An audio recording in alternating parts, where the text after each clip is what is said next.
თქვენ არ ხართ ის პიროვნება, რომელიც იყავით 1 წლის წინათ. იმ გამოცდილებებმა, იმ თავგადასავლებმა, რომლებიც 1 წლის განმავლობაში გქონდათ, ძალიან ბევრი რამე შეცვალა თქვენში. შეცვალა თქვენი წარმოდგენები, თქვენი შეხედულებები, მოგცათ გამოცდილება და დღეს უკვე სხვა პიროვნება ხართ. და სწორედ ასე ხდება ადამიანის ფორმირება დროთა განმავლობაში. და ეს ფორმირება პოზიტიური იქნება, ანუ ადამიანი ჩამოყალიბდება კარგ პიროვნებად თუ ნეგატიური იქნება, დამოკიდებულია იმაზე, რა გარემოში ვცხოვრობთ, როგორ ფიქრებს ვაწარმოებთ და როგორი არის ჩვენი მენტალური განწყობა. ხშირად დავუსვამთ ჩემთვის ესეთი კითხვა, რომ თუ გჯერა ადამიანის შეცვლის.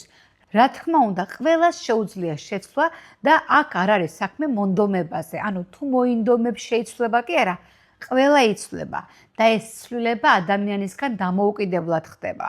და თუ გვინდა რომ ცვლილებები იყოს სასიკეთო, აუცილებლად უნდა ვისწავლოთ იმ საოცარი მექანიზმის მართვა, რომელსაც ქვია ტვინი.